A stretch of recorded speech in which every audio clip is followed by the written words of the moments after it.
माई की अब चिंता काय की। समस्त नर्मदा भक्तों को मेरा नर्मदे हर जीवन भर स्वागत है आपका माँ रेवामृत रस में, जिसमें माँ की कथा और मानव की व्यथा चलती रहेगी सदा।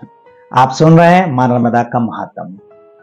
आज मैं आपको बताऊंगा कि ऋषि मार्कंडेय, जो कि माँ नर्मदा के महात्म को धर्मराज युधिष्ठिर को सुना रहे हैं, उनकी अमरता की क्या कहानी है, क्या कारण इसके कारण वो आज भी जीवित हैं, 8वें चिरंजीवी कहे जाते हैं।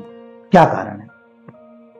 सप्तकल्पक्षय घोरा द्वादशटा महामुनि नाचापि अस्त भगवन दीर्घायुर्पिकशन। अर्थात धर्मराज युधिष्ठिर ऋषि मार्कंडेय से कहते हैं कि हे ऋषिवर, आपकी अमरता के पीछे की कहानी क्या, हम ये जानना चाहते हैं। आप स्वयं कहते हैं कि आपने 7 कल्पों को देखा है, लेकिन आप ये भी कहते हैं कि जब प्रलय आता है तो 100 वर्षों तक लगातार बारिश होती है, पूरी पृथ्वी जलमग्न हो जाती है, उसके बाद भी आप जीवित हैं। इसके पीछे क्या कारण है?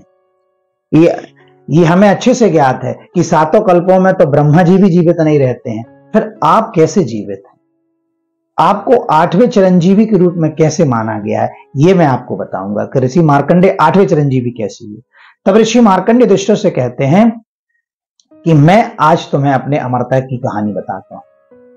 ऋषि मार्कंडेय कहते हैं कि मेरे पिता ऋषि मृकंड थे, ऋषि मृकंड के पुत्र कहे जाते हैं। मेरे पिता शिव जी के बड़े भक्त थे, अनन्य भक्त थे, लेकिन मेरे घर पे कोई संतान नहीं थी। कोई संतान ना होने के कारण मेरे पिताजी और मेरे माताजी बड़े दुखी रहा करते थे। एक बार पिताजी ने सोचा कि संतान प्राप्ति के लिए महादेव का तप करते हैं।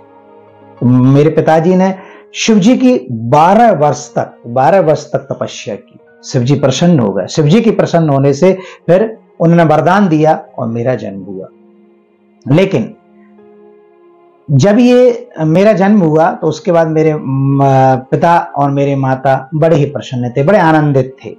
उन्होंने सोचा कि बच्चे का घर में जन्म हुआ तो उन्हें कुछ ऋषि और ज्योतिषों को अपने घर पर खाने के लिए आमंत्रण किया। उनका बड़ा अच्छा स्वागत सत्कार किया गया। और जब उन ज्योतिषी और जो ऋषिगण को बुलाया गया था, जब वो जाने लगे तो ऋषि मृकंड ने उनसे एक अनुग्रह कर लिया कि हे ऋषिवर, मैं ये जानना चाहता हूं कि मेरे पुत्र का जीवन कैसा होगा, उसकी आयु कितने वर्ष होगी।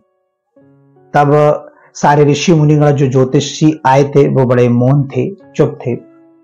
उनमें से एक फिर दोबारा ऋषि मृकंड ने पूछा कि हे ऋषिवरो, मैं अपने पुत्र के बारे में जानना चाहता हूं कि उसका भविष्य कैसा होगा, उसकी कितनी आयु होगी।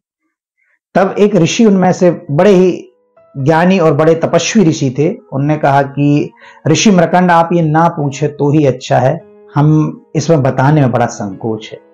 तब ऋषि मृकंड कहने लगे कि ऋषिवर, आप बताइए तो कि इसकी आयु कितनी है। तब उन ऋषि ने कहा कि ऋषि मृकंड, इस बालक की आयु सिर्फ 7 वर्ष की है और 7 वर्ष के बाद यह बालक की मृत्यु हो जाएगी। ऋषि मृकंड ने जब ये बात सुनी तो बड़े दुखी हो गए और उसके बाद बड़े चिंतित रहने लगे। रात के समय उनको नींद नहीं आती थी, दिन में किसी कार्य काज में उनका मन नहीं लगता था। माता और पिता दोनों बड़े चिंतित थे, क्योंकि उनको पता था कि उनके पुत्र मार्कंडेय की आयु सिर्फ 7 वर्ष की है। ऋषि मृकंड कहते हैं कि जब मैं थोड़ा बड़ा हुआ